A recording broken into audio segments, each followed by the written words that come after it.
Podemos comenzar, doctora Aguilera.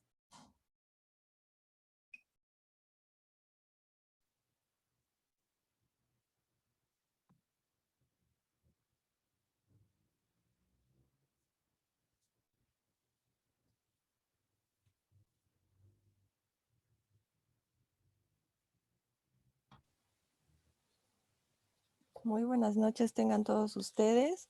Les habla la doctora Noelia Medina, soy residente de terapia intensiva del Hospital del Niño y las voy a acompañar esta noche como moderadora. Bueno, hoy día empezamos con nuestras sesiones de educación médica continua. En nuestro primer módulo vamos a hablar sobre COVID-19 en el paciente pediátrico crítico.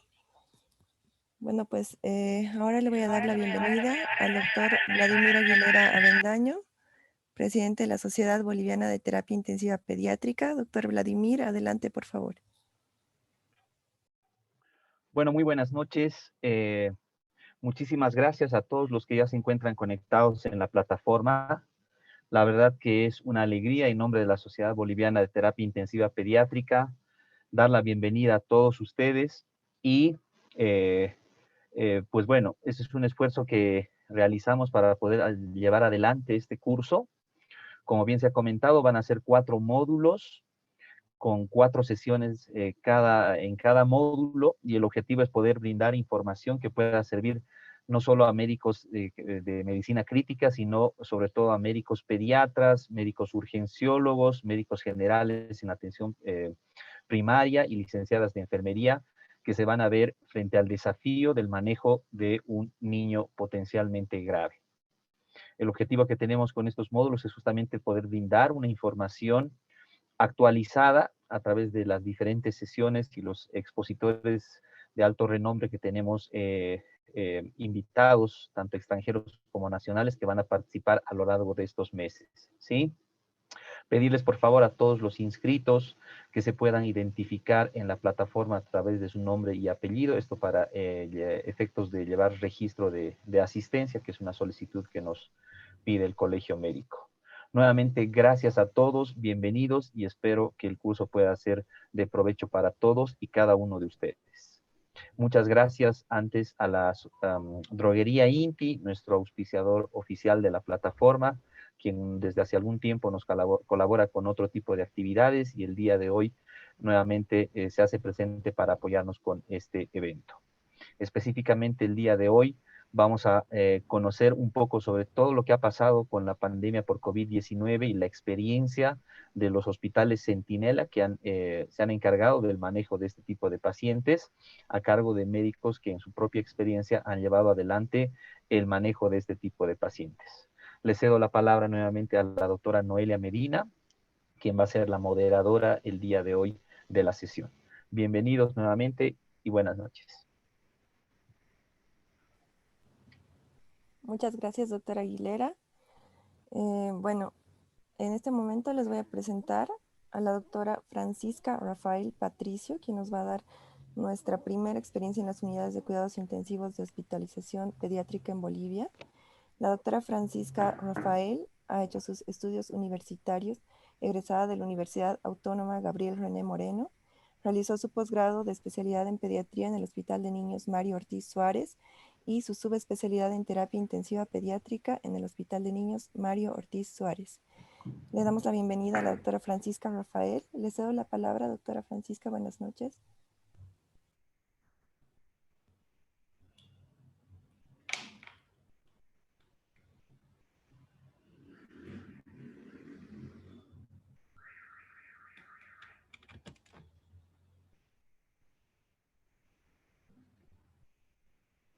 Hola, buenas noches.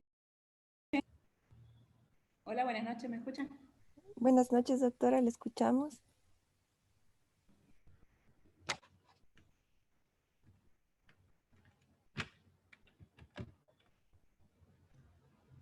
Hola.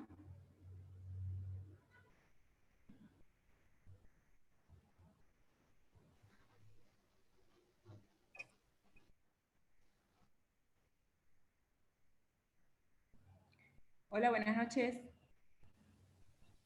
Doctora Francisca, le escuchamos. Adelante, por favor.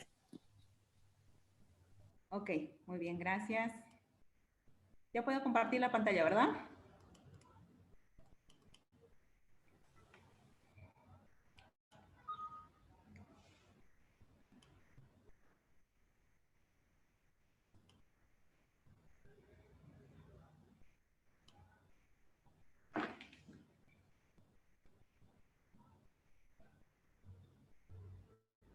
Bueno,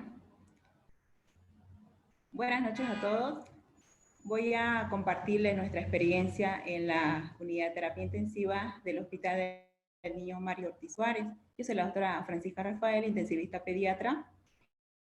El Hospital de Niños es un hospital de tercer nivel, es un hospital de referencia prácticamente de todo Santa Cruz, es el hospital más grande, donde se habilitó la terapia intensiva para pacientes COVID positivos críticos. Y voy a empezar con la presentación de cómo fue que se habilitó nuestra terapia. En todo el contexto de la pandemia, pues nos hizo corretear a todos, creo. Se tuvo que abrir o habilitar un departamento COVID donde había capacidad, no solamente pensando en los pacientes críticos, también en pacientes por ahí que se comportaban como que sí requerían algún tipo de monitorización, que era la terapia intermedia, antiguamente infecto, pues también para pacientes que necesitaban aislamientos, que eran las salas COVID. Entonces, nuestra terapia COVID es la ex neonato. Aquí les muestro una fotito. Son 3 salas aisladas, obviamente cerradas, con unas ventanas donde nosotros estamos controlando a todos nuestros pacientes y ingresamos a ver nuestros pacientes, pues obviamente con EPP. En abril del año pasado, del 2020, se habilitó todo el departamento COVID como jefe, el doctor Ramiro Cabrera, neumólogo. Al habilitarlo todo el servicio, pues también se empezó a equipar todo, un ventilador, monitor, todo lo que es el insumo para una terapia intensiva que era nueva para nosotros. Bombas de infusión, gasómetros, desfibrilador y todo lo necesario. Carro de paro, tuvimos incluso un gasómetro que años esperábamos tener dentro de la terapia intensiva y logramos conseguir por medio de esta pandemia, pues tener un gasómetro dentro de nuestra terapia. Bueno, resumiendo esto, paso a números. Todos nuestros ingresos en la terapia COVID han sido 163 pacientes desde que se abrió, que era en mes de abril. De mes de abril a diciembre, 104 pacientes en total. Este es un cuadro de distribución por mes. Y a lo que va del año, ya hasta junio, son 59 pacientes que en total suman unos 163, perdón.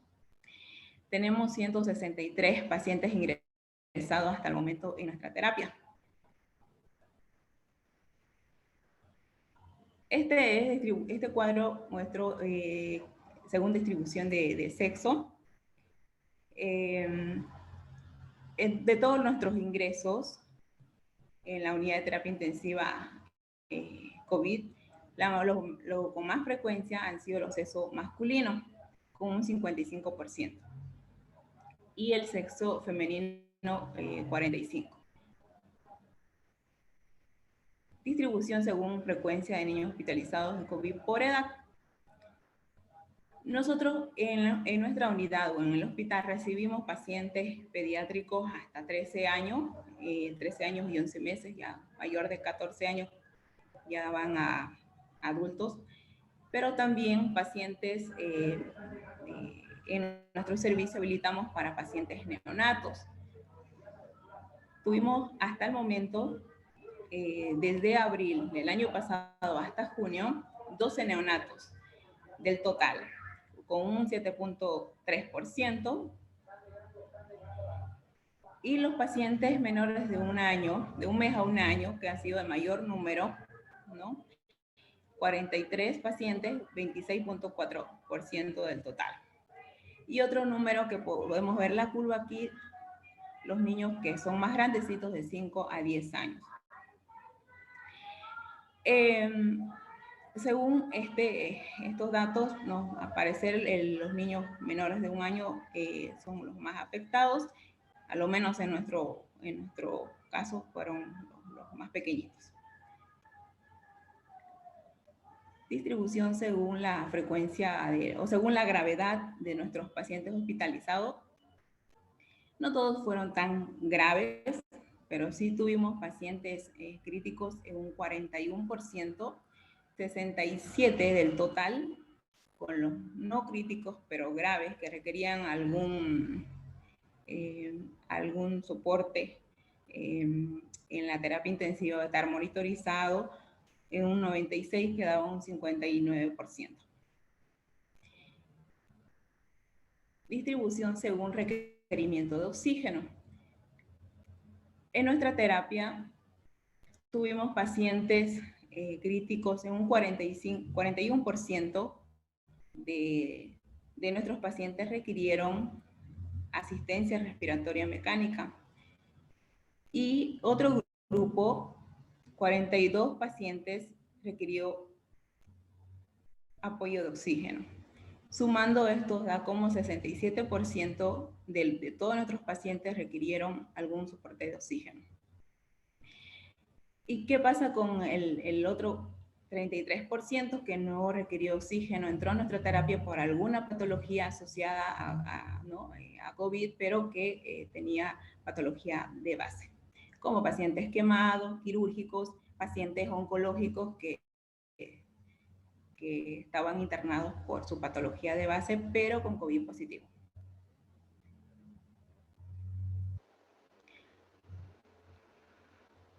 Comorbilidades y factores de riesgos en nuestros pacientes hospitalizados en la terapia COVID.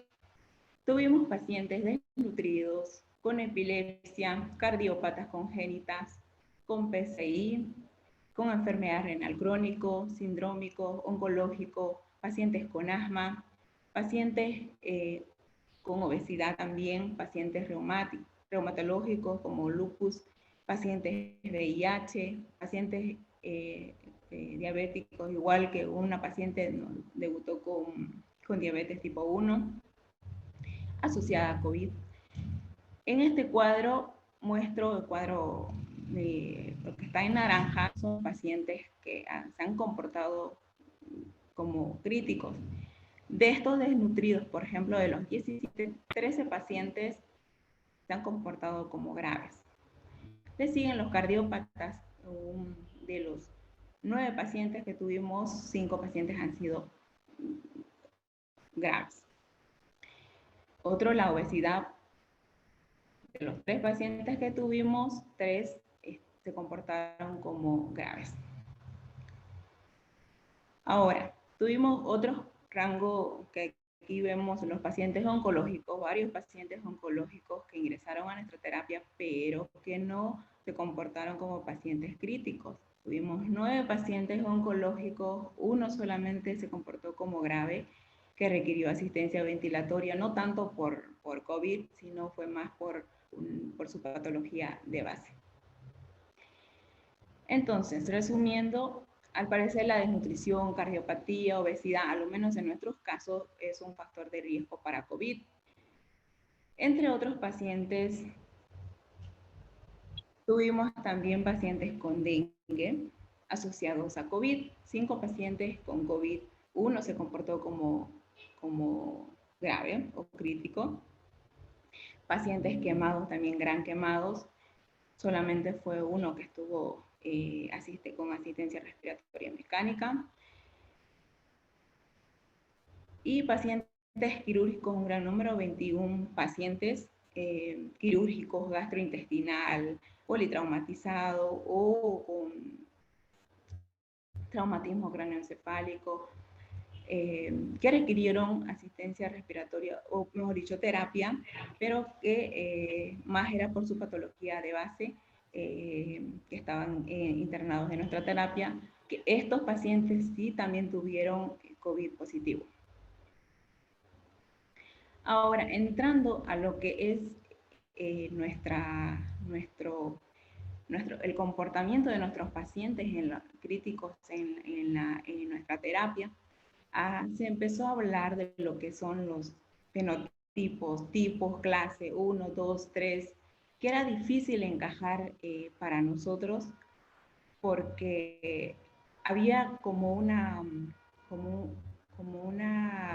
cursaban con falla multiorgánica, había como una sobreposición a COVID o no. Hay una publicación de CDC con más de 500 casos con COVID positivo que ellos reportan los pacientes que cursaron con un síndrome inflamatorio multisistémico asociado a COVID, que estos pacientes estaban sin superposición con COVID-19 agudo o enfermedad a Kawasaki, pero que anteriormente habían tenido 3 semanas o 4 semanas atrás cursaron con COVID, pues empezaron a hacer una reacción inflamatoria severa o presentar reacción inflamatoria severa con gran compromiso cardiovascular, gastrointestinal, se comportaron como pacientes choqueados, ¿no? A este grupo lo clasificaron tipo 1, que tenían disfunción miocárdica, falla multiorgánica, incluso falla de más de 6 sistemas. Entonces, eran pacientes que netamente críticos. Lo que llamaba la atención que también las restantes de fase aguda estaban muy elevadas. No todo es COVID o no todo es SIM en nuestro medio. Nosotros en la terapia teníamos que tratar de hacer diagnósticos diferenciales con otras patologías. Recordemos el año pasado, enero, febrero, hasta marzo, nosotros aquí en Santa Cruz tuvimos muchos casos de dengue severo, choque por dengue. Y justo salíamos de los casos de dengue cuando enganchamos con los pacientes críticos COVID, con los pacientes COVID. Entonces no sabíamos cómo se nos iba a presentar los pacientes COVID en pediatría. Entonces teníamos que pensar también que por ahí un paciente choque séptico, por ahí un paciente con estafilocosemia, por ahí un paciente hematológico, oncológico. Entonces, hacer diagnóstico, un abanico de diagnósticos diferenciales para ir encajando o no así. Y para eso teníamos que hacerle exámenes complementarios, interconsultas con especialidades, cardiología, reumatología, etc. Esto pacientes se nos comportaron con gran compromiso, no solamente hemodinámico, sino falla renal, gastrointestinal, respiratoria, neurológica, pacientes que llegaban en choqueados, incluso pacientes, hay una imagen que pongo que tenía múltiples funciones que intentaron en el centro de donde venía referido, múltiples funciones para canalizar una intraósea y llegó sin vía, choqueado sin vía. Hubo mucho atraso en la atención de los pacientes, o sea, el hecho de que los papás o los padres estaban con miedo, o todos estábamos con miedo a este virus, pues había un gran retraso de llevar tal vez a los pacientes a los centros de salud. Entonces llegaban muy críticos que requirieron asistencia respiratoria, requirieron vasoactivos. Esto sí, era un grupo donde se comportaron realmente muy graves. Ahora, ellos clasificaron también otro tipo, que es el tipo 2, que estos sí estaban superpuestos con COVID grave agudo. De ellos, según su reporte, la mayoría cursaba con cuadro respiratorio, neumonía, SDRA, la mayoría tenía PCR para COVID positivo. En este grupo tenía, según el reporte de ellos, la tasa de letalidad era más alta. Bueno, para nosotros igual fue muy difícil diferenciar o tratar de encajar si era un SIM o no lo era, porque nuestros pacientes, como decía, también cursaron con falla respiratoria, incluso llegaban a SDRA, y el otro paciente por ahí ingresaba por cuadro neumónico o sepsis de foco pulmonar, que se comportaban también con laboratorios que tenían o restantes de fase aguda muy elevada. Entonces era difícil distinguir y hacer obviamente diagnósticos diferenciales con otras patologías.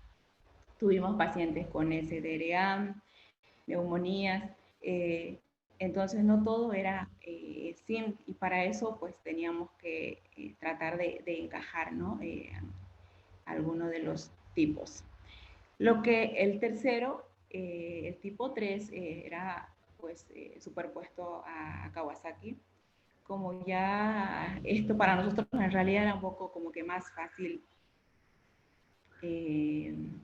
diagnosticar, porque ya pues venían con las lesiones en la piel, ellos reportaban erupción mucocutánea, obviamente todas las clínicas de un Kawasaki, labios rojos, secos, lengua presa, había conjuntivitis sin secreción, las lesiones de la piel, tipo exantemática, y adenopatía cervical, inguinal, ¿no?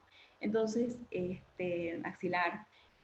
Entonces, en este grupo, según su reporte de ellos, habían pacientes también que se choqueaban, pero eran menos, ¿no? O tenían disfunción miocárdica. Igual, nuestros pacientes que tuvimos con Kawasaki, estuvieron algunos estables, requirieron su hidratación, monitorización y recibían su gamma globulina, su corticoide y mejoraban. Pero también tuvimos pacientes que por ahí no había respuesta a las cargas hídricas y estaban con datos de choque, necesitaban vasoactivo. Por eso esos pacientes tenían que estar monitorizados porque se choqueaban. Tuvimos pacientes incluso un Kawasaki que llegó a ventilador. Entonces, viendo estos fenotipos o la presentación de COVID, de un síndrome inflamatorio de esta forma, pasamos a clasificar nosotros a nuestros pacientes con los que cursaron con un SIM asociado a COVID. Entonces, según este tipo de presentación, nosotros tuvimos el tipo 1, que comportó como choque 9 pacientes, y los Kawasaki 13 pacientes, que sumarían un total de 22 pacientes. Entonces, con un total, en un porcentaje, 14% de los 163 pacientes total de todos nuestros ingresos. O sea que es poco, ¿no? Porque no todo es síndrome inflamatorio multisistémico en los pacientes, a lo menos en los que nos ingresaron. De ahí hay patologías que están asociadas a COVID, por ejemplo, las neumonías. Las neumonías asociadas a COVID, tuvimos un 32%, que estos se comportaron como neumonía. Algunos sí tenían datos de choque, que incluso requirieron asistencia respiratoria, pero algunos no cumplían con todos los criterios para clasificarlo como un SIM. SDRA, tuvimos 5 pacientes, tuvimos pacientes con sepsis, por ahí se algún germen, más que todos los pacientes que ya estaban internados un buen tiempo, germen intrahospitalario, o pacientes choqueados, un buen número, 33, un alto número, mejor dicho, 33 pacientes, que es un 20%. Por ejemplo, de este grupo de pacientes que tuvimos con shock refractario, no solo refractario a fluidos, sino refractario vasoactivo, no llegamos a completar de varios pacientes estudios o encajarlo como pacientes porque pues, fallecieron antes de tiempo, pero sí se comportaron como pacientes choqueados, incluso con falla multiorgánica. Tuvimos 3 pacientes con síndrome de activación macrofágica y por ahí también pacientes que cursaron con una encefalitis que será secundaria a COVID, por ahí, ¿no? Pero que no tenían las restantes de fase aguda también para encajarlos como sin tan altas, ¿no? O en algunos pacientes, por ejemplo, en los pacientes choqueados, al principio no teníamos dímero D, no teníamos ferritina, no le podíamos hacer completarle estudios con ecocardiograma porque había mucha susceptibilidad por el miedo al virus o de contaminar los equipos, que no había protectores, entonces no se hizo ecocardios a muchos pacientes, al principio sobre todo. Ya después se logró hacer un manejo multidisciplinario con todas las especialidades. Y entre otros pacientes tuvimos 34, estos 34 pues son los quirúrgicos, oncológicos, quemados, complicaciones más frecuentes que cursaron nuestros pacientes dentro de la terapia. Tuvimos pacientes con disfunción multiorgánica, 24 pacientes, con coagulación intravascular, 7 pacientes. Tuvimos pacientes con lesión renal aguda, 14 pacientes, que algunos incluso requirieron terapia reemplazacional, lesión miocárdica, 7 pacientes, hipertensión arterial, 6 pacientes, algunos pacientes incluso ya saliendo de la etapa crítica, ya estando estables, seguían hipertensos y hipertensos de difícil control con 3 o 4 antihipertensivos que ya se fueron ya con seguimiento por cardiología. Pacientes que un encefalitis multifactorial. Bueno, tuvimos 3 casos de pacientes con muerte encefálica, pero en realidad 2 ya habían ingresado con datos de muerte encefálica, un test grave, que ya había hecho un paro cardiorrespiratorio extrahospitalario. Y otro paciente con una encefalia que le colocaron una derivación ventricular externa que igual se quedó con muerte encefálica. Y una con acidosis refractaria. Y abstinencia, como tuvimos pacientes ventilados, incluso con difícil sedación, entonces quedaron con abstinencia 9 pacientes. Bueno, los laboratorios que realizamos dentro de nuestra terapia, pues como métodos auxiliares, todo lo que es la parte hematológica, hemograma, plaquetas, PCR, PSG, todas las reactantes de fase aguda, ¿no? Procalcitonina nosotros no tenemos dentro de nuestro hospital, eso lo hacen de forma particular, gasometrías, dímero D, ferritina. Esto dímero D y ferritina pues ya lo implementaron en nuestro hospital.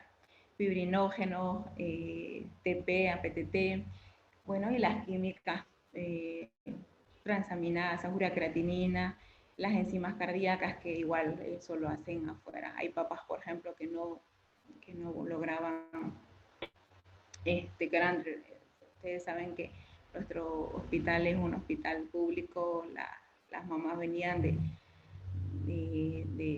incluso de provincia, no había para hacer algunos, incluso los estudios, porque era un costo elevado de forma particular. Y los gabinetes, ¿no? Tomografías, radiografías, ecografías, ecocardio y otros estudios según la evolución. ¿Y qué pasó con los pacientes o con las pruebas para COVID? De todos los pacientes que se tomaron para la RPT-PCR para COVID, salieron 71 positivos, que da un 44%. El resto de los pacientes, pues, se anexó por la parte epidemiológica o clínica, un 30%, y la serología, porque todos los pacientes que ingresaban a nuestra terapia, pues ya tenían alguna prueba para COVID, sobre todo las pruebas rápidas cuando empezaron a realizar. Serología un 40% y antígeno nasal que se implementó este año 3%. Los tratamientos que recibieron nuestros pacientes en todo, sobre todo un gran porcentaje ha sido antibióticos, un 88%, vasoactivos 44%, corticoides 21%. Tuvimos pacientes que recibieron gamaglobulinas 13, que da un 8%, aspirina 15, que da 9%, 3 pacientes recibieron Remdesivir, y con respecto a la parte de coagulación, pues todo era por parte de hematología, 4 pacientes, que da un 2.4%, entre otros, tocilizumab un paciente, ciclofosfamida recibió un paciente, esto pues manejado igual por parte de reumatología, ¿no? Y como le decía, tuvimos pacientes que recibieron terapia de reemplazo renal, 5 pacientes, que da un 3%. Incluso en nuestra terapia, como los pacientes eran tan graves, pues algunos procedimientos pues, se realizó dentro de la misma terapia, como colocación de catéter, TENCO, ¿no? Vías centrales, algún procedimiento que requiera, porque estaban realmente tan graves, con un montón de bombas, que era difícil transportar a llevar a quirófano, o era también el miedo de contaminar el quirófano, pues igual por el COVID. Entonces, el procedimiento realizaban algunos procedimientos directamente dentro de la terapia. Según la evolución de nuestros pacientes hospitalizados en la unidad de terapia intensiva, pues el 80%, que representa 129 pacientes, pues fueron de alta, algunos alta domiciliaria directo a su casa, otras a alta sala, otras alta sala intermedia, otras a sala intensiva, pero no COVID, dependiendo ¿no? Si todavía requerían. Y tuvimos 34 pacientes pues, que fallecieron, y que queda un 20% del total. Como vemos que es complejo la patología de nuestros pacientes, o el comportamiento de nuestros pacientes, pues requiere un manejo multidisciplinario, no solamente de terapia intensiva, sino de hematología, reumatología, cardiología, nefrología, neumología, gastroenterología, dermato, neuro, cirugía, y bueno, pues también infecto, pero nosotros en nuestro hospital no tenemos infectólogos pediatras. Bueno, ese en realidad es un resumen de toda nuestra experiencia en nuestra terapia. Y si es que hay alguna pregunta. Muchísimas gracias, doctora Francisca, datos muy interesantes. Recordarles a los participantes que pueden realizar sus preguntas a través del chat o a través de la ventana de preguntas y respuestas. Estas serán respondidas al finalizar la charla. Bueno, damos la bienvenida a la doctora Ingrid Narel Dávalos Zuleta. La doctora Ingrid es médico cirujano egresada de la Universidad Técnica de Oruro. Ha realizado su especialidad de pediatría en el Hospital de Niños Dr. Mario Ortiz Suárez de Santa Cruz. Realizó su subespecialidad de terapia intensiva pediátrica en el Hospital de Especialidades Materno-Infantil de la Caja Nacional de Salud en La Paz. actualmente jefe de la Unidad de Cuidados Intensivos Pediátricos del Hospital del Norte El Alto. Adelante, doctora Ingrid, bienvenida.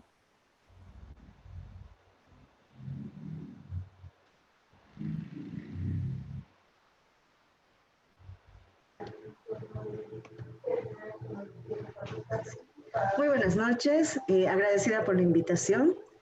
Y pues como me había presentado la doctora, ahora yo voy a hablar sobre la experiencia en el manejo de niños críticos con COVID en ciudades a gran altitud de Bolivia, lo que quiere decir que representa a la ciudad del Alto y la ciudad de La Paz.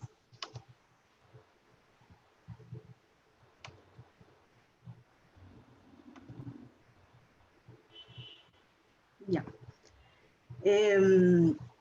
Dentro de la ciudad de Alto, la terapia intensiva pediátrica del Hospital del Norte cubre esta área, y en el departamento de La Paz, ya en la ciudad de La Paz está el Hospital de Niño, Dr. Ovidio Aliaga, y la terapia intensiva del Hospital Materno Infantil. Entonces, como un preámbulo a las ciudades de gran altitud, la ciudad de La Paz se encuentra a 3.577 metros sobre el nivel del mar y la ciudad del Alto a 4.085 metros. Que como vemos, estamos en una muy alta altitud. Hay zonas en la ciudad de La Paz, por la zona sur, que es menos de 3.500 metros sobre el nivel del mar, que estarían a una alta altitud. ¿Esto en qué influye? A mayor altitud, la presión barométrica disminuye, como se ve en este recuadro. Debido a esto, a la altitud, se han hecho estudios, dos grandes estudios en la ciudad de La Paz para ver los valores gasométricos, donde podemos tener en cuenta que sí vivimos con una relativa hipoxia en relación al nivel del mar, que es 90 milímetros de mercurio. La presión de oxígeno en La Paz va de 60, y en el PCO2 igual, tenemos un PCO2 disminuido que va en compensación del bicarbonato, que también va disminuido. Las diferencias en las gasometrías de la ciudad de La Paz, que estos estudios se han hecho en pacientes adultos. Ahora, recientemente, el año pasado, se hizo este mismo estudio, pero ya en la ciudad del Alto, por personal de la terapia intensiva adulto de nuestro hospital, donde se ha tomado 30 personas residentes del Alto, y se ha visto que también, en cuanto al pH, tenemos una ligera alcalosis, sí vamos con una relativa hipoxia hasta 58, el PCO2 también está disminuido, y de la mano va el bicarbonato en su compensación. Ya entrando a la experiencia que tenemos en la atención de pacientes pediátricos en la terapia intensiva, hemos recolectado datos del Hospital del Norte, el Hospital del Niño y el Hospital Materno Infantil, teniendo como registro 40 pacientes pediátricos críticos internados en la unidad de cuidados intensivos pediátricos. Esto en el periodo del 1 de julio del 2020, que fue la primera niña que ingresó a nuestro hospital, y hasta la fecha, donde en el Hospital de Niños sí hay un paciente COVID y en nuestro hospital también. ¿A qué nos ha llevado la pandemia? A tener una nueva organización en el hospital. Ya en el Hospital del Norte, al ser el primer hospital de referencia de paciente COVID a nivel departamental, pues la terapia intensiva adultos, para tener mayor capacidad de camas, tuvo que unirse con la unidad de cuidados intensivos pediátricos para llegar a un total de 15 camas de terapia. Sabemos que los niños son menos afectados por el COVID en un cuadro crítico, pero sí teníamos de respaldo 2 camitas aisladas para estos pacientes pediátricos dentro de toda la unidad. Para ello también hicimos un flujograma de atención para el paciente COVID, y que ya que éramos un hospital de referencia, no hacíamos consulta, no diagnosticábamos pacientes COVID, ya que todos los demás hospitales, segundo o primer nivel, nos lo referían. El ingreso a nuestro hospital era por transferencia, por triaje o alguna emergencia que llegara, o paciente que en sala de pediatría se podía descompensar. Ya con criterios de ingreso a terapia, ingresaba para hacer todo el soporte vital. Para ello también hicimos una guía de atención del paciente pediátrico, ya que sabemos que al inicio de la pandemia había muchos tratamientos que se estaban dando por conocer, que muchos no resultaron Entonces nos fuimos actualizando constantemente. Esa es la terapia intensiva pediátrica, que se tuvo que unir con la de adultos para aumentar las camas. Tenemos aquí nuestro pacientito pediátrico en una unidad aislada y pues toda la terapia tuvo que remodelarse con paredes de vidrio para poder monitorizar a los pacientes, ya que no podríamos estar constantemente adentro. También se hizo las señalizaciones, un área de EPP para cambiado y el área roja de la terapia. Ya el Hospital del Niño, que tiene la particularidad de contar con 11 unidades, siempre está pues las camas llenas con pacientes críticos de inicio con diagnóstico no COVID, porque tenemos en cuenta que el Hospital del Niño también maneja pacientes postquirúrgicos cardíacos. Entonces era un hospital, era una unidad de terapia intensiva que estaba lleno de pacientes, pero con diagnóstico no COVID. Y ante la necesidad de pacientes COVID, tuvo que abrir sus unidades de aislado, también hacer la señalización y poder atender pacientitos COVID ante la necesidad de espacio. Que igual se hizo las separaciones, la ventilación de las respectivas áreas. Y en el Hospital del Norte, de igual manera, se hicieron su guía de manejo de paciente crítico pediátrico, la guía para ver el uso del EPP según el trabajo que hacía cada persona dentro del área, ya sea un intensivista, nutrición, fisioterapia, enfermería, para ver cuál era el EPP necesario para esa persona y el trabajo que hacía dentro del área COVID. También hizo su flujograma de ingreso de paciente COVID al área crítica y el flujo de ingreso del personal sanitario para la atención de los mismos pacientes. Todos los hospitales hicieron la señalización, como se ve en la caja nacional, y la monitorización, que es importante, las cámaras en cada unidad de los pacientes, ¿no? Para hacer un control más minucioso de ellos. Igual una central de monitoreo para hacer el seguimiento. Sí llama la atención que el hospital materno-infantil tuvo el beneficio, ¿no? De tener una sala con presión negativa, las camillas de transporte para los pacientitos COVID. Ahora, dentro de los 3 hospitales que manejamos los pacientes críticos, los 40 pacientes tuvimos los siguientes resultados. Dentro del género, el sexo masculino fue el más afectado, con un 56%, el femenino 44%. Como lo dicen los otros estudios internacionales, es similar, ¿no? El paciente masculino con muy poco porcentaje sí está afectado.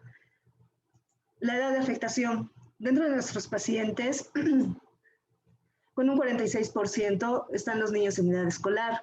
En los 3 hospitales hubo esa asimilación. Tomar en cuenta que el Hospital de Niños y el Hospital del Norte atiende pacientes hasta los 15 años de edad, pero el Hospital Materno-Infantil atiende pacientes hasta los 18 años de edad. Entonces, los niños más afectados fueron de 6 a 12 años, seguido de los niños mayores de 13 años con un 26%. Ya los lactantes quedan en tercer lugar con un 23%, y los menos afectados, los niños preescolares, de 3 a 5 años de edad. Dentro de las comorbilidades, un 79% de los pacientes tenían una comorbilidad de base, de pacientes que llegaban a un estado crítico. Un 21% no. Las comorbilidades más relevantes es la obesidad y la desnutrición. Pacientes obesos que sí se nos han complicado mucho en la parte pulmonar, seguido de los pacientes desnutridos, pacientes con patología renal, pacientes con patología neurológica, pacientes oncológicos, cardiópatas y diabetes. Incluso, cetoacidosis diabética y debut de diabetes. En cuanto a la mortalidad pues fue un 21% de los 40 pacientes atendidos y 79% fueron dados de alta a piso y posteriormente a sus casas. Dentro de los días de internación, tenemos los 2 extremos, desde un día hasta 40 días de internación, y tener una media de 10 días de internación para el paciente en terapia intensiva. que fue en su mayoría. Con diagnóstico de PIMS, pues solamente se detectaron 4 pacientes. Los 4 pacientes fueron detectados, bueno, fueron manejados en la Caja Nacional de Salud, en el Hospital Materno Infantil. Y dentro de las imágenes, ¿no? Los pacientes que sí hacían un compromiso pulmonar severo, que llegaban a hacer un distrés pulmonar de igual forma severo y hacer todo el manejo ventilatorio.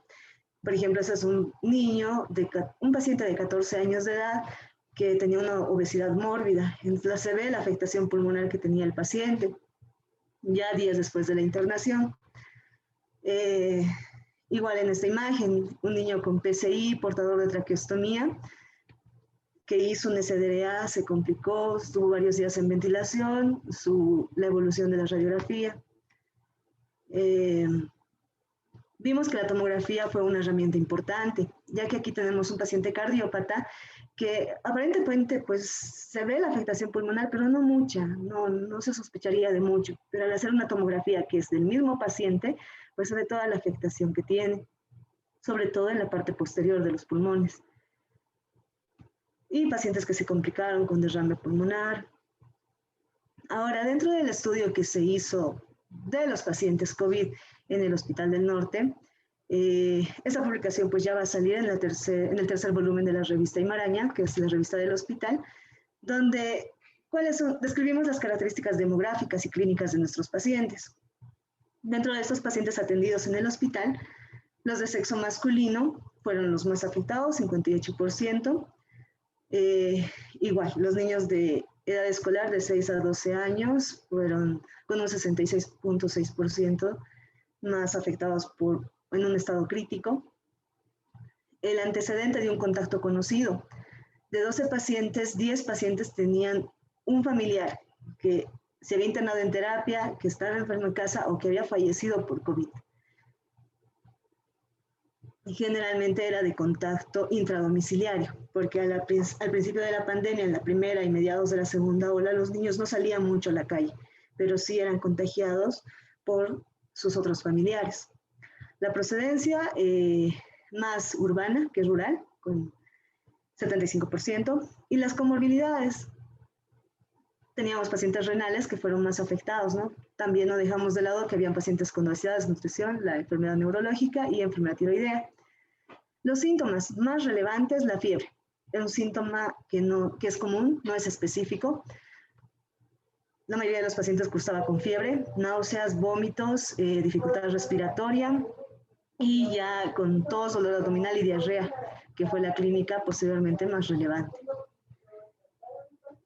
Dentro de las características imagenológicas, pues sí, con la imagen de tomografía se podía hacer la clasificación de CORAS para también coadyuvar al diagnóstico de COVID.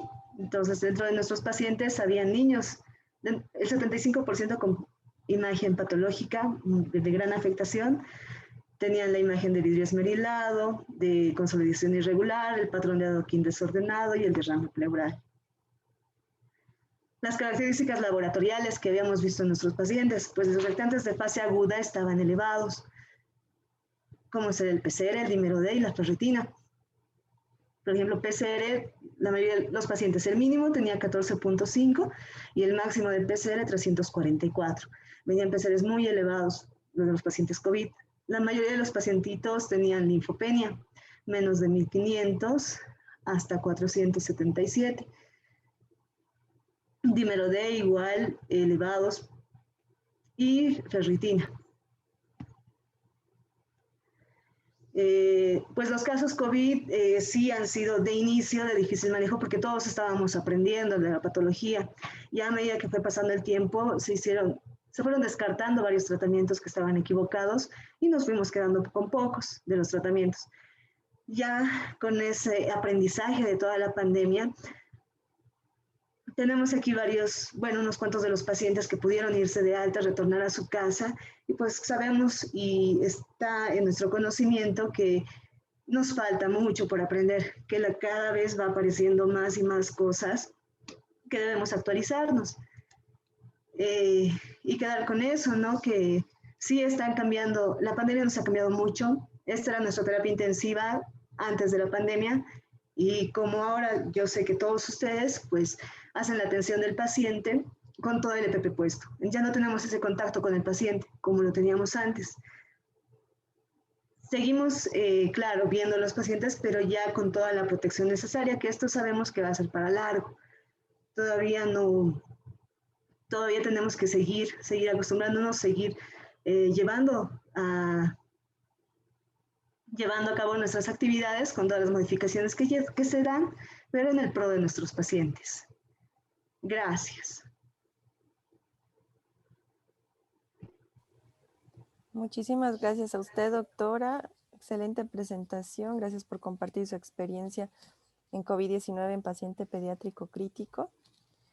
Recordarles nuevamente que pueden compartir sus dudas, preguntas en el chat o en la ventana de preguntas, por favor.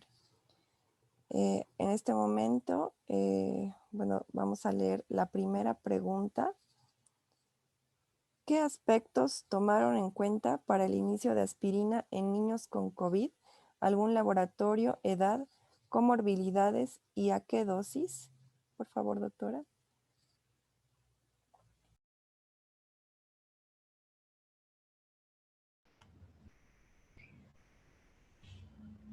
Bueno, la pregunta. En realidad los pacientes que recibieron aspirina pues han sido más los pacientes CAUA como tratamiento como Kawasaki. Y 13 pacientes, casi en realidad todos los pacientes han recibido su aspirina. Y los dos, porque son 13 más, 13 pacientes que cursaron como CAUA recibieron aspirina y otros pacientes que se comportaron entre SIMS, con CAUA, que también recibieron tratamiento con aspirina, pero no tenían que estar con plaquetopenia menos de 100 para poder antiagregarlo. Al inicio, pues el reumatólogo, el tratamiento en realidad directamente de parte de reumatología, si son CAUA, él toma dosis antiinflamatoria inicialmente unos 3 días, también dependiendo también de la gravedad del paciente, y luego se reduce la dosis, ¿no? De 3 a 5. Bueno, eso. Muchas gracias, doctora. Bueno, ahora vamos a presentar al doctor Raúl Copana. El doctor es terapista intensivo pediátrico, máster en salud pública, docente de la Cátedra de Pediatría en la Facultad de Medicina de la Universidad Mayor de San Simón, docente de posgrado de la Facultad de Medicina de la Universidad Mayor de San Simón, jefe de terapia intensiva COVID-19 del Hospital del Niño Manuel Asensio Villarreal, miembro de la Sociedad Boliviana de Terapia Intensiva Pediátrica y miembro de la Sociedad Boliviana de Pediatría, filial Cochabamba. Doctor Raúl Copana, le cedo la palabra, bienvenido.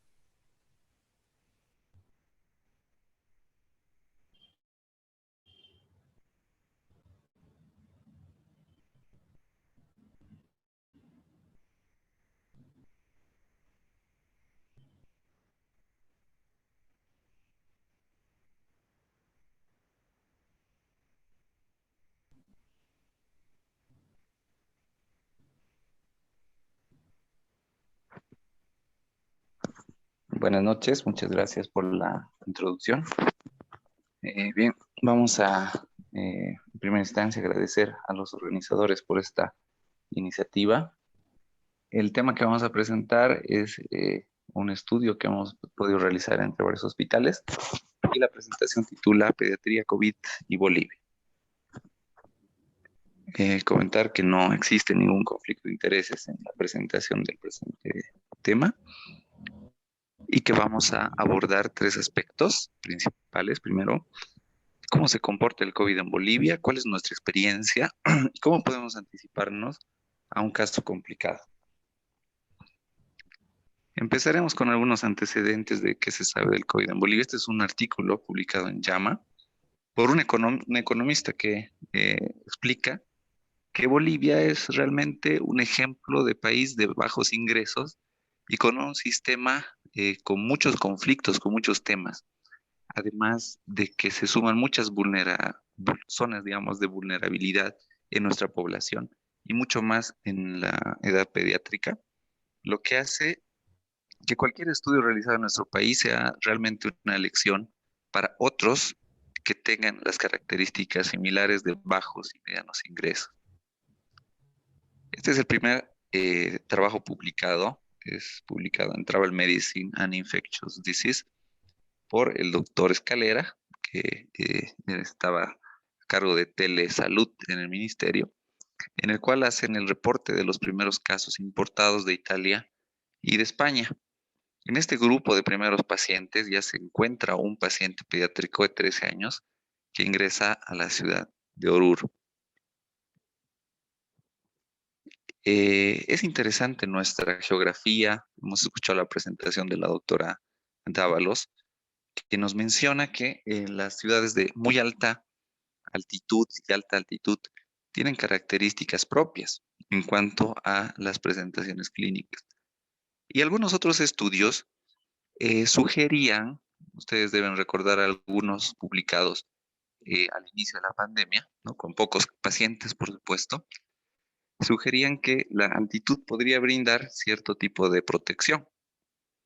Sin embargo, pues no se ha podido demostrar. Este es uno publicado este año en marzo, en el que se puede evidenciar algunas características interesantes de la altura. Por ejemplo, permítame. En estas correlaciones se puede ver que a mayor altitud la cantidad de casos es menor, pero este estudio, ¿no?, que analiza solamente la altitud como una variable, digamos que no está muy influenciada por otros datos, pierde, digamos, alguna fuerza en cuanto a sus conclusiones, porque la altitud no solamente está determinada por la cantidad de metros sobre el nivel del mar, sino sobre todo por la densidad poblacional. Las zonas altas son menos pobladas generalmente. Además tienen características en cuanto a la accesibilidad. Es decir, no pueden los pacientes que viven en una serranía transportarse rápido a una zona hospitalaria que generalmente está en un llano o en un valle, ¿no? Y tienen el tema de las demoras en cuanto a su transporte. Esto influye mucho en cuanto a la accesibilidad a los servicios de salud. Como mencionaban también mis colegas que me anteceden, al inicio, ¿no?, de la pandemia, no se tenía muy claro, ¿no? Los estudios grandes estaban en curso, no se tenían muchos metaanálisis publicados y esta es una bonita revisión que se realiza en Cochabamba, en la cual se sugiere un esquema dado de manejo en pacientes. Sin embargo, tomaba en cuenta el uso de algunos medicamentos que no se sabía en realidad si estaban o no disponibles en los hospitales y en los establecimientos de salud que atendían pacientes, ¿no? Por lo que hace interesante el darle una chequeada rápida a nuestros hospitales y establecimientos para ver nuestra realidad. Y nuestra realidad es en realidad bastante particular, ¿no? Tenemos zonas de 4.000 metros sobre el nivel del mar y zonas como el Llano de Santa Cruz con una alta densidad poblacional y con una mayor cobertura en cuanto a la atención, digamos, de camas de cuidados intermedios y cuidados intensivos, por lo menos durante la primera ola. Además que nuestra geografía ha permitido que las olas, la primera ola, la segunda y la tercera, tengan una cronología diferente en cada departamento. Como sabemos, empezó en Santa Cruz, ¿no? Entonces ellos han sido los primeros en tener, digamos, los casos más graves. También nuestra cultura es muy particular, entonces tenemos que tener en cuenta esto. Factores como los epigenéticos, ¿no? Las personas que se han habituado a vivir a más de 1.000 metros probablemente tienen una expresión genética distinta a los que viven en el llano. Esta es una pequeña estadística que nos muestra que realmente desde abril que nosotros hemos tenido el primer paciente hasta la fecha, hemos ido teniendo, digamos, una tendencia de aprendizaje. En Cochabamba, casos confirmados, llevamos 70. Internados entre confirmados y no, y sospechosos en nuestras diferentes áreas de terapia COVID que tenemos intermedia, hospitalización y terapia intensiva. Llevamos unos 200 pacientes, pero solo 70 confirmados. Y hemos visto que esta tendencia se mantiene en todos los hospitales. Esta es una imagen, ¿no?, que nos muestra el aprendizaje que hemos tenido en cuanto al tratamiento. Este es un paciente referido a nuestro hospital, paciente COVID. Si se fijan, la cantidad de medicamentos que recibió, ¿no? Ceftriaxona, claritromicina, ivermectina, hidroxicloroquina, vitamina C, vitamina D, omega 3, aspirina, etcétera, etcétera, etcétera. Le falta la hoja y continúa en la parte de atrás. Este patrón de tratamiento en realidad ha sido bastante frecuente, no solo en niños, sino también en adultos. Y nosotros queríamos establecer el uso de medicamentos en nuestros hospitales para ir conociéndolos. Como parte inicial del trabajo, nos pusimos a analizar a cabeza, a iniciativa de neumólogos de La Paz y Santa Cruz, a investigar primero los factores epidemiológicos y sociodemográficos que podrían influir en el COVID en Bolivia, ¿no? Y tenemos acá dos círculos. El primero, que nos marca la procedencia urbana y en realidad la procedencia rural como un factor de riesgo. En este caso, la procedencia urbana sería un factor protectivo en cuanto a la severidad de un COVID. Esto se explica muy bien en cuanto a la accesibilidad. Si un niño tiene la fortuna de vivir cerca de un hospital, pues va a tener acceso más pronto al hospital. Diferente de un niño que venga desde una región alejada, montañosa, con poca accesibilidad. Dentro del primer círculo de arriba también se puede ver que hay una cierta diferencia en cuanto a la severidad de pacientes que viven en Highlands, o sea, altiplano, altura mayor de 2500, y Lowlands, o regiones más bajas. Esto nosotros entendemos puede estar relacionado con la presentación epidémica inicialmente más intensa en Santa Cruz y en el Beni, que obviamente también son hospitales que han participado de este estudio.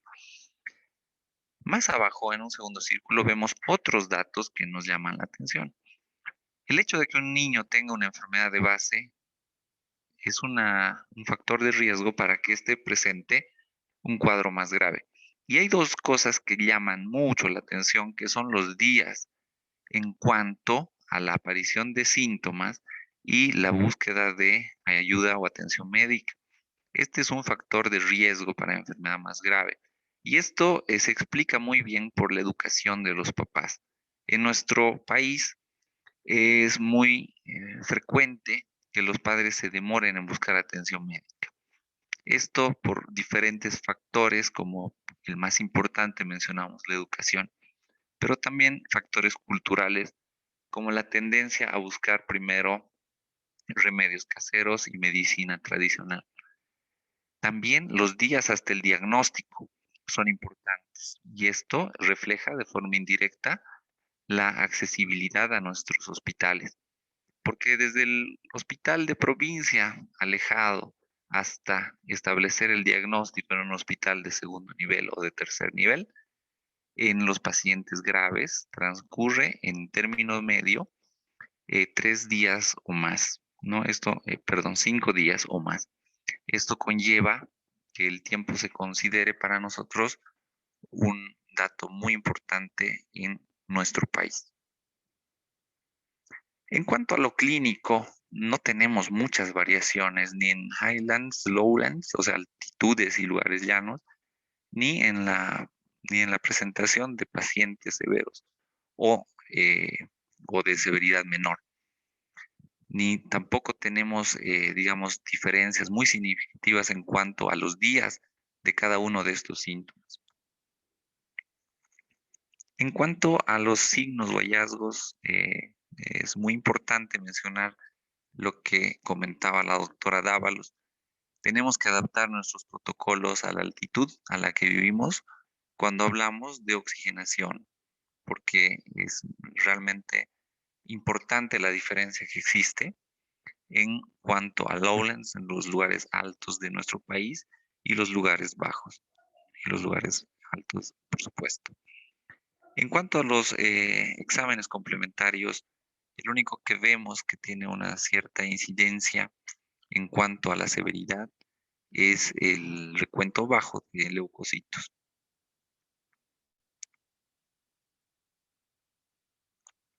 Con todos estos datos clínicos y laboratoriales, hemos realizado un modelaje estadístico utilizando regresión lineal y hemos encontrado 6 factores que nos podrían predecir severidad de un cuadro de COVID pediátrico.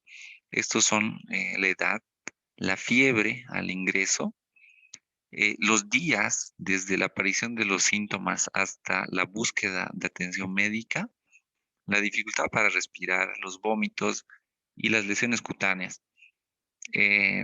Utilizando las primeras letras de las palabras, esto es A, F, D, B chica y C. Pero nosotros hemos ordenado un poquito y los hemos puesto en un orden que sea más fácil de recordar y memorizar. A, B, C, D, E, F. A esta escala, nosotros la sugerimos, ¿no? El denominativo de escala PAI-2 en función de que así fue denominado este primer estudio, ¿no? Y si se dan cuenta, cuando un niño tiene al menos 2 puntos de acuerdo a este modelaje, tiene un riesgo alto de requerir cuidados intensivos, con una sensibilidad de 78% y una especificidad de 62%. Y si el score es mayor de 3, realmente existe un alto riesgo de necesidad de cuidados intensivos, con una especificidad casi del 90%. ¿No? Abajo del círculo rojo podemos ver que un score con 2 puntos de estos tiene un odds ratio de 4.2, es decir, 4.2 veces más probabilidad de requerir una ITU. Y cuando esta escala tiene 3, pues el odds ratio se sube hasta 10.8.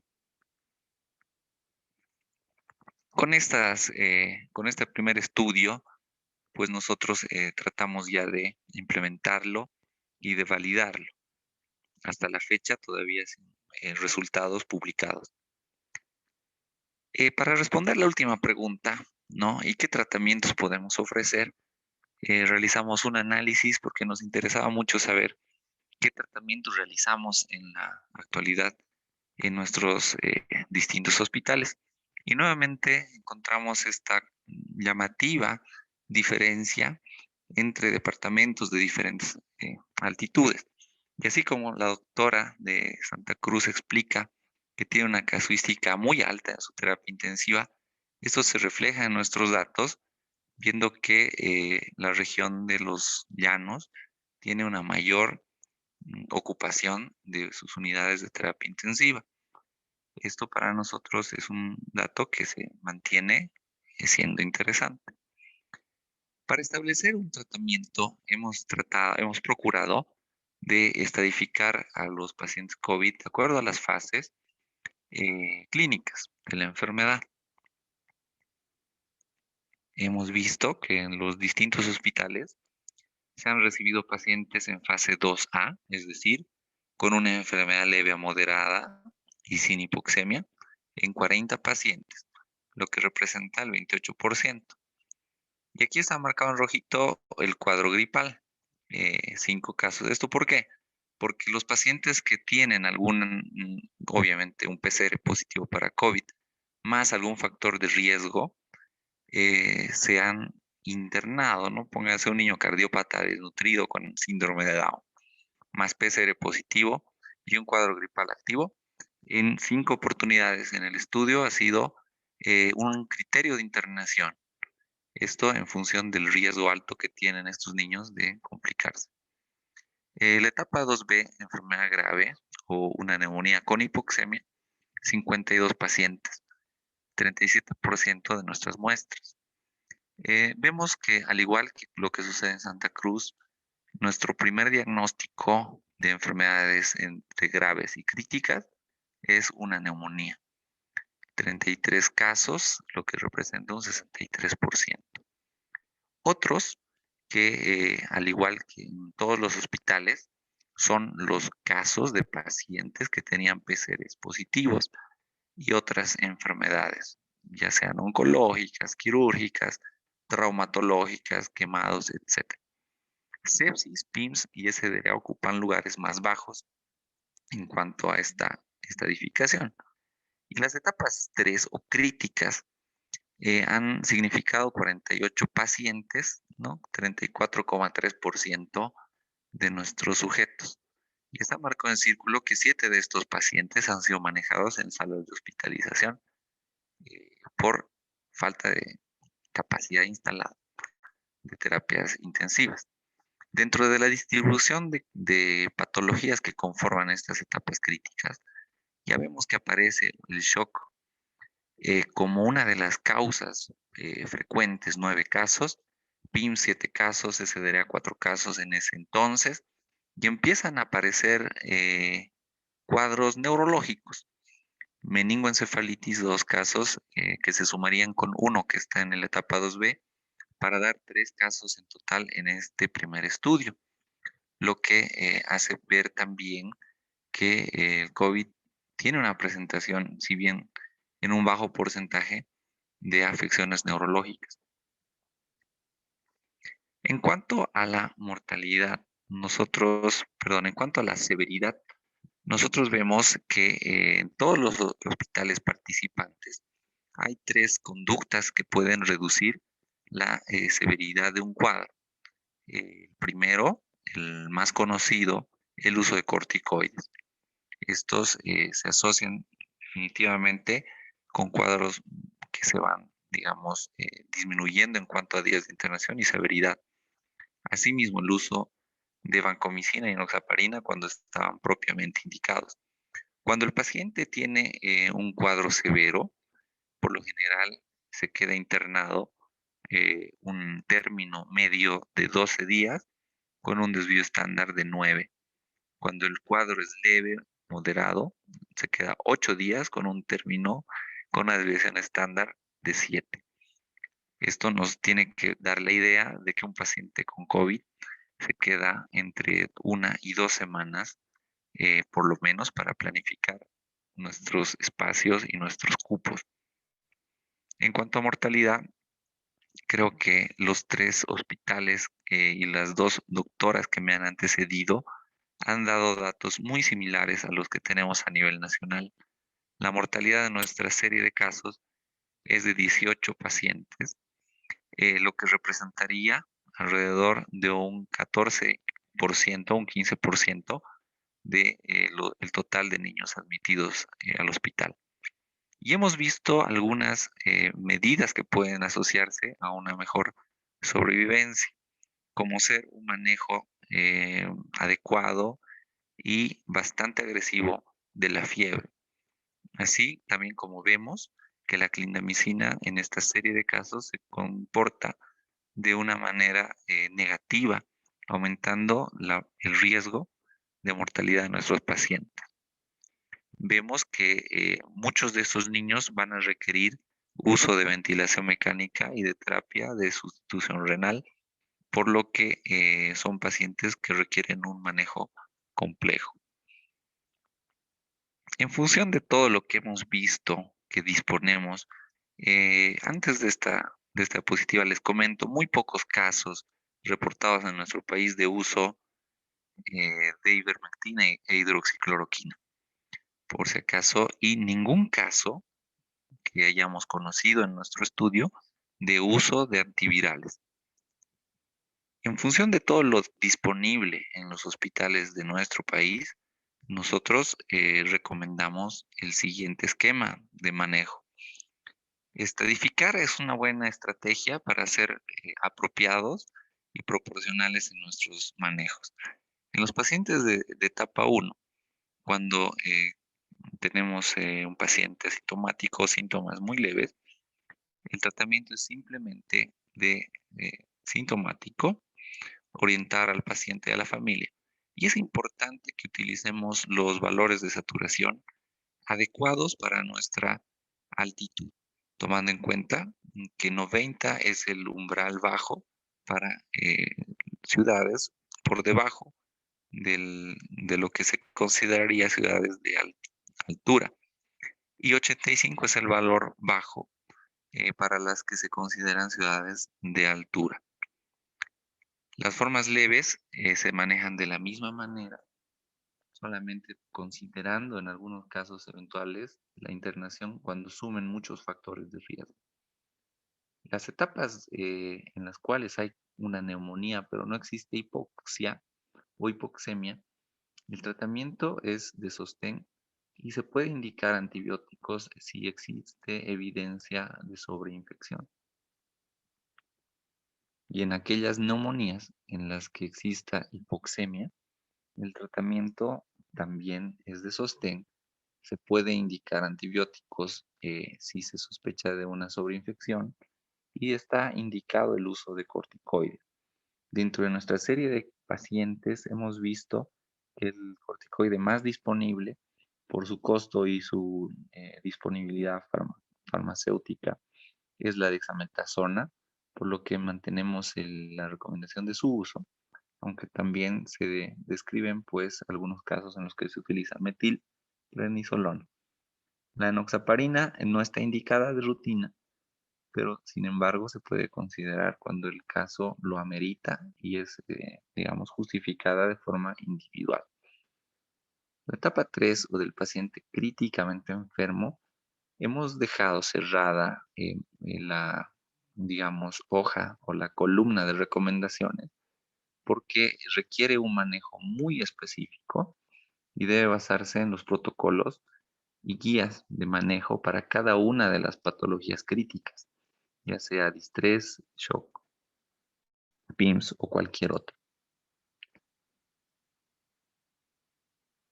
A modo de conclusión, mencionar que existen características propias en nuestro país. No somos un país que tiene densidades poblacionales distintas. Una población de altitud generalmente es una población densamente disminuida en relación a una de valle o de llano. La accesibilidad a los servicios de salud en nuestro país es muy particular. Tenemos zonas alejadas, los caminos no son completamente accesibles, muchas veces existen derrumbes que impiden la evacuación de los pacientes. Los bajos ingresos y la educación de los padres conlleva una importante demora hasta la atención médica. Incluso dentro de un mismo país somos diferentes y tenemos que tratar de entender nuestras diferencias para poder acoplar de mejor manera nuestros insumos y poder atender a los pacientes. Tenemos que valernos en este caso de una escala que nos ayude a identificar a algunos niños que tengan mayor riesgo de complicarse.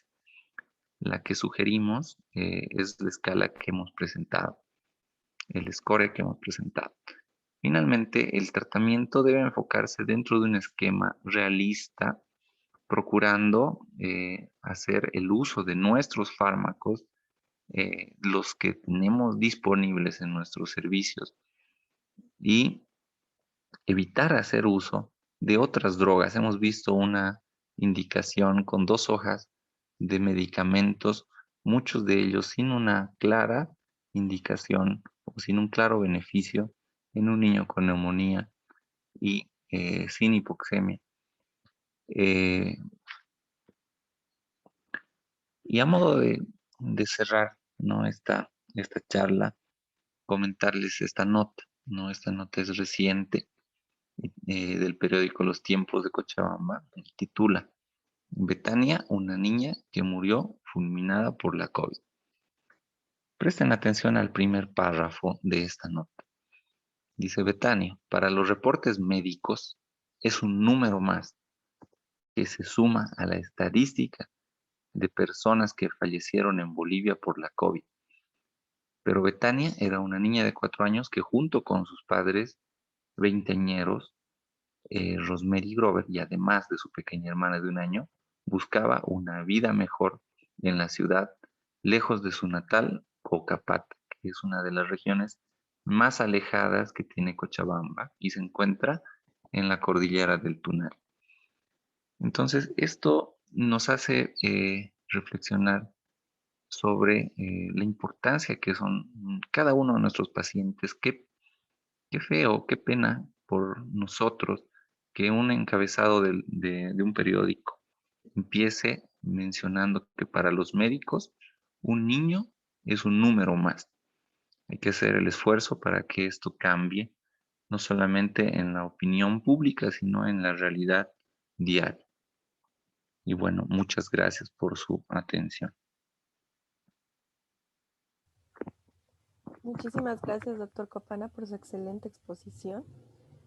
Bueno, antes de dar lugar a las preguntas que se han ido generando en el chat, voy a dar lugar a la presentación del doctor Ervin Durán, que se encuentra como panelista el día de hoy. El doctor Ervin Durán es licenciado médico cirujano en la Universidad Mayor de San Andrés. Ha realizado su especialidad como médico pediatra en el Hospital del Niño, Dr. Ovidio Aliaga Uría, de la Universidad Mayor de San Andrés.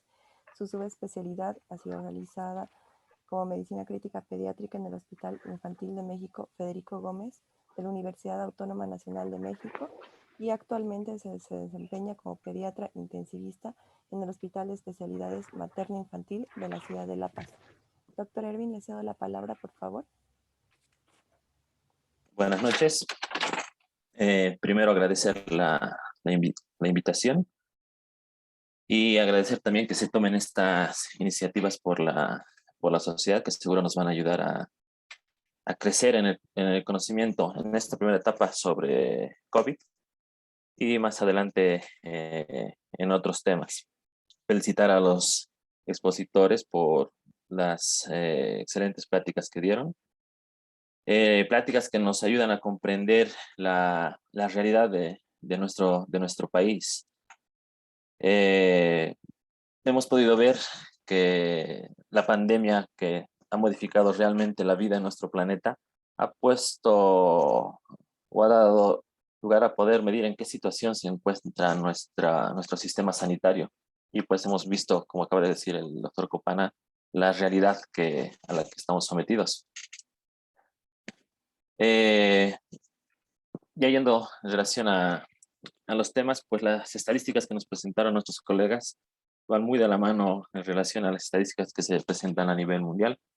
Seguramente la parte pediátrica ha sido en relación a los adultos menos estudiada por la disminución de casos que se tienen en relación a la casuística de adultos. Muchos del tratamiento que empleamos están extrapolados de tratamiento de adultos. Existen muy pocos estudios experimentales o prácticamente ninguno en relación a tratamientos. Muchos de estos han sido guiados de estudios de adultos. ¿Qué puedo resaltar de todas estas pláticas? Pues que sí existen factores de riesgo que debemos tomar en cuenta para que el paciente tiene para poder ingresar a hospitalización y otros factores de riesgo que el paciente va a tener para ingresar a una terapia intensiva.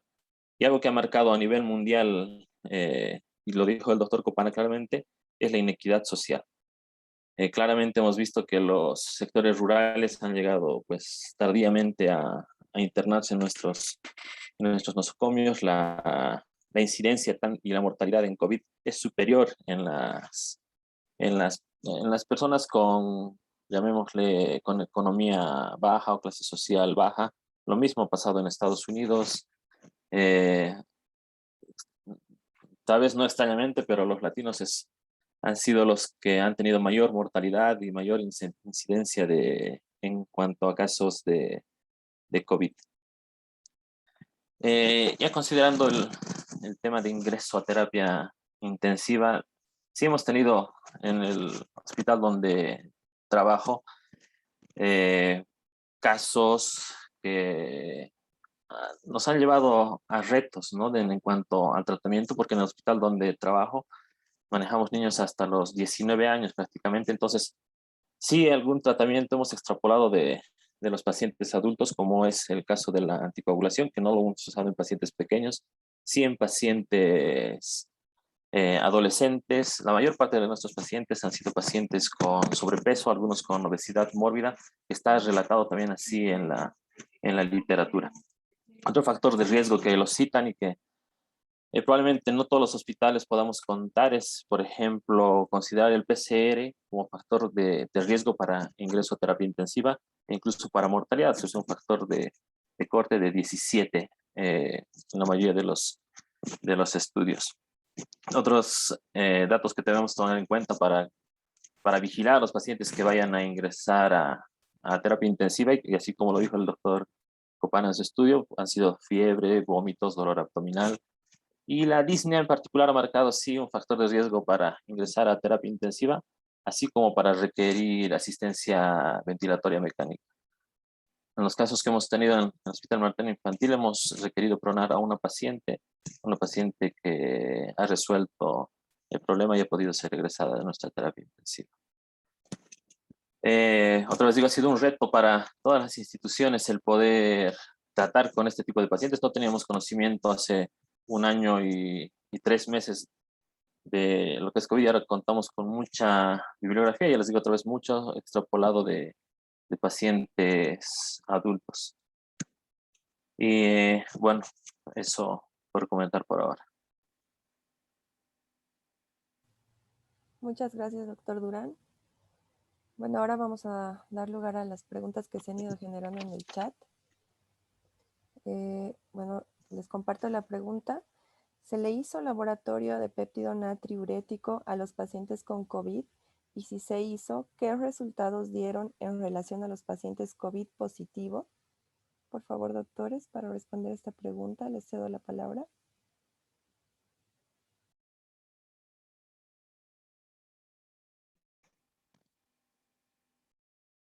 Bueno, nosotros en el Hospital Materno Infantil no contamos con péptido natriurético auricular, así que no hemos logrado realizar este estudio.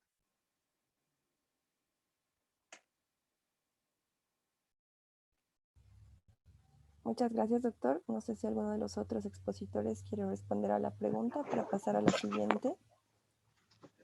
En Cochabamba tampoco contamos con ese estudio.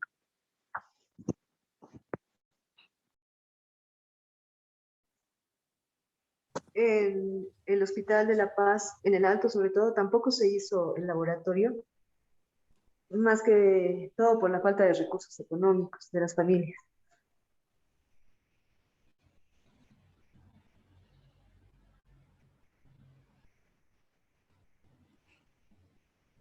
En nuestro hospital en Santa Cruz igual no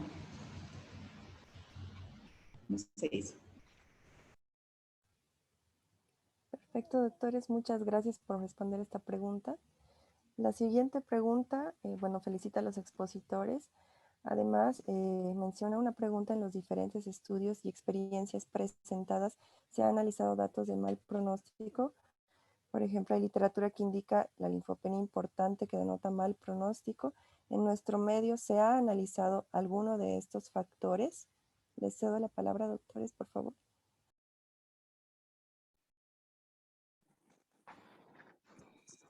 En el estudio realizado por nosotros, ¿no? Hemos buscado algunos factores de severidad, porque ninguno de los factores que hemos identificado con mortalidad daba valores significativamente estadísticos, ya que el estudio reunía solamente 18 casos de niños que fallecieron. Y eso no permite hacer un modelaje estadísticamente significativo.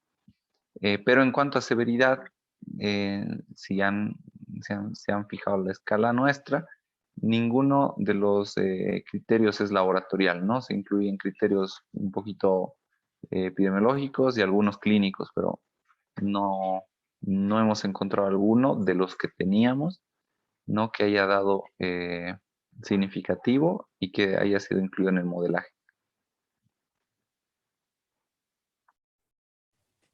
Perfecto, doctor. Muchísimas gracias por responder la pregunta. No sé si alguna de las doctoras quisiera continuar. Sí, hemos visto que la mayoría de los pacientes han ingresado con linfopenia, pero una relación de mortalidad no la hemos relacionado. Hemos visto que sí, en los pacientes adultos, pacientes con mayor linfopenia han tenido el riesgo de mortalidad más alto. Pero en los niños, no, niños que tenían linfopenias severas han salido y con linfopenia leve han fallecido, entonces no lo hemos tomado como un criterio. Muchísimas gracias, doctora, por responder y acotar a la pregunta. La siguiente pregunta, se las leo. ¿Tienen experiencia en el uso de ecografía pulmonar para el diagnóstico de patología pulmonar por COVID-19?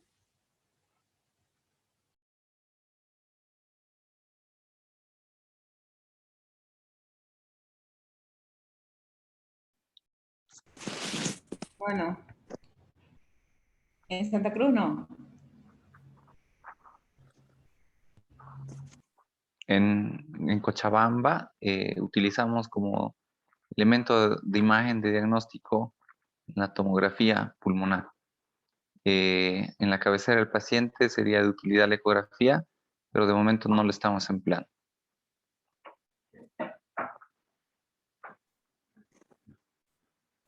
Bueno, en el Hospital Materno Infantil, bueno, en relación a COVID hemos podido tener muy poquita experiencia por el hecho de no contaminar el equipo. Sí es una herramienta de ecografía que hemos empezado a utilizar en los últimos años para diagnóstico de derrames pleurales, neumotórax. No hemos tenido la oportunidad de utilizar en COVID por este hecho, ¿no? Como han sido áreas sumamente aisladas y el ecógrafo lo utilizamos en el área que no ha sido COVID, no hemos tenido experiencia como para utilizarlo, pero sí estamos usando con mucha frecuencia este método diagnóstico en la rutina de manejo de pacientes con patología pulmonar sobre todo.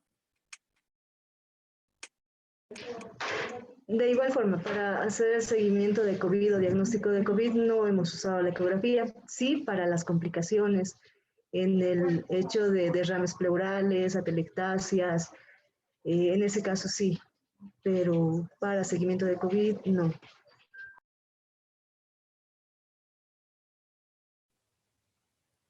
Excelente, doctores. Muchas gracias por compartir su experiencia.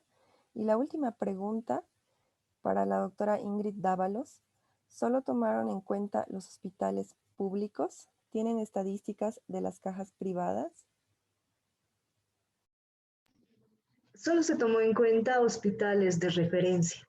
Hospitales de referencia público, el Hospital del Niño, que tiene más capacidad de camas, nuestro hospital, que ya fue como Hospital COVID, Centinela, y la Caja Nacional por la cantidad de asegurados que tiene este seguro. No tenemos datos de clínicas privadas, porque hemos tomado en cuenta eso, que sean hospitales de referencia. Excelente, doctora. Muchas gracias. Bueno, se generaron dos preguntas más. ¿Cuál es la edad mínima en la cual se puede indicar el uso de enoxaparina y si el paciente es obeso, este límite baja? Por favor, doctores, les cedo la palabra.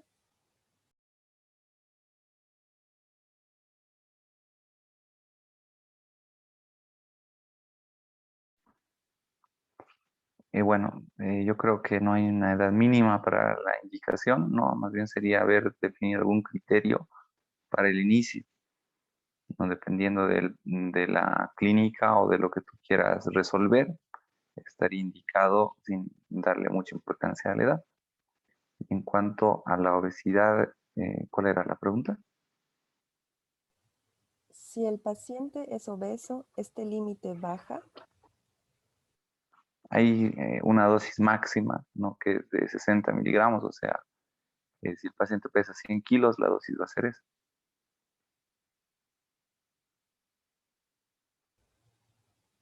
Perfecto, doctor, muchas gracias.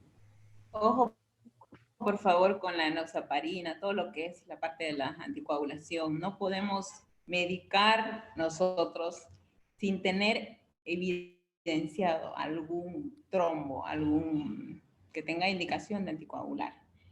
Ya, eso es manejo de especialidades. Por favor, eso es para hematología. Creo que tuvimos pacientes que incluso llegaron con su enoxaparina indicado o recibiendo enoxaparina, pacientes que no ameritaban. Entonces tiene que haber un diagnóstico de trombo para que se pueda indicar. Ahora, según estudios, dicen, ¿no? Pacientes obesos que están en terapia intensiva, postrados, que no se movilizan, tienen gran riesgo de formar trombos. Igual, o sea, igual, tenemos especialistas del área, que es hematología, ellos son los que tienen que encargarse de manejar, porque se hace control de la parte de coagulograma. La enoxaparina se controla con anti-10A y nosotros en Bolivia no tenemos. O sea, no hay cómo controlar la parte laboratorial. Por eso es que, por ejemplo, hematología no anticoagula a todos. Tiene que haber pacientes realmente tengan un gran factor de riesgo, digamos, para trombo o trombos evidenciados. ¿Sí? Las que recibieron de nuestros pacientes aquí en Santa Cruz han sido pacientes que con gran riesgo o dímero de por encima o 5 veces por encima del valor normal, ¿no? Muy alto, o pacientes obesos. Tuvimos una paciente, no sé, recién, hace un mes atrás, una paciente 12 años con 104 kilos, enorme, que cursó con una COVID típica de adulto, ¿no? Pero con dímero de extremadamente altos, muy elevados, que a ella, por ejemplo, ella sí vino con anticoagulación, digo, con enoxaparina por ahí, pero se le suspendió porque no había cómo controlarle.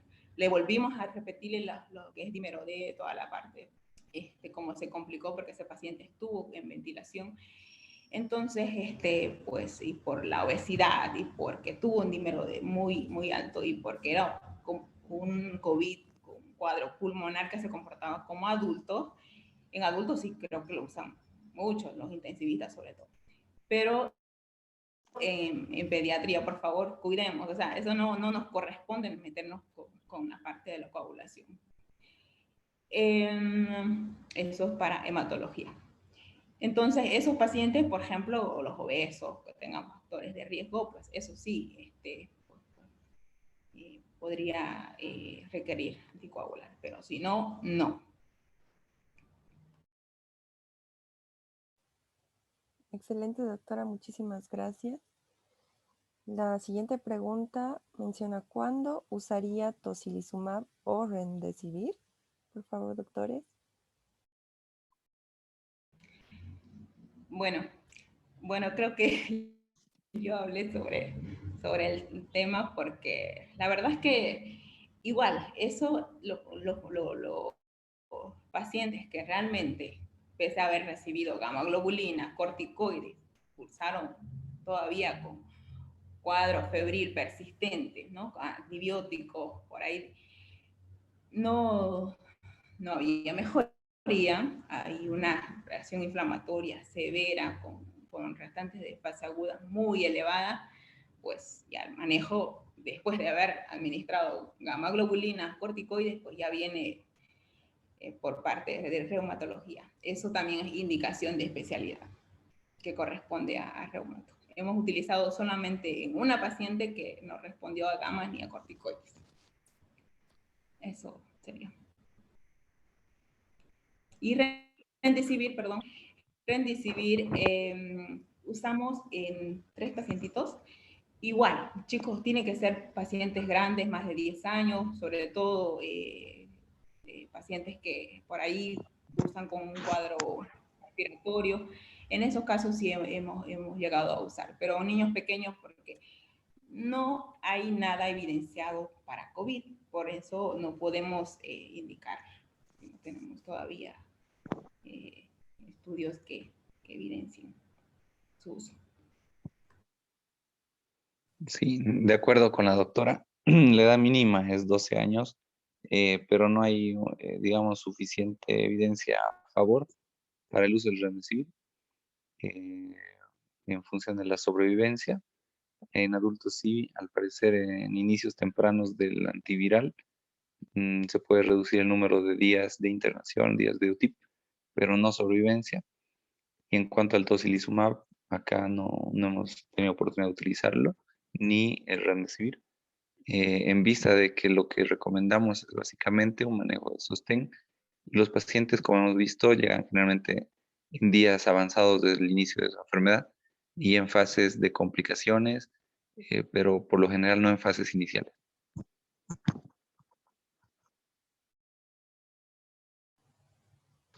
Bueno, en nuestro hospital hemos tenido la experiencia de usar en 2 pacientes el Remdesivir asociado a corticoide, pero como dicen los estudios, ¿no? Pacientes sí mayores de 12 años y que se inicie en una fase moderada que tenga alto riesgo de complicarse, que lo hemos iniciado en la fase moderada y que posteriormente sí llegaron a intubar. Primero estaban con BNI y luego una ventilación invasiva, pero tras el tratamiento los pacientes pues sí mejoraron y salieron de alta de terapia. Los niños tenían las características mayores de 12 años, sobrepeso y alto riesgo de complicación. Excelente, doctora. Muchísimas gracias. Doctor Iván, les doy la palabra. Nosotros tampoco empleamos Remdesivir porque no existe evidencia que apoye su empleo. Sabemos que lo que sí tiene evidencia es el uso de corticoide y de gamoglobulina y metilprednisolona, por ejemplo, pero no tenemos evidencia para Remdesivir, así que no lo hemos empleado.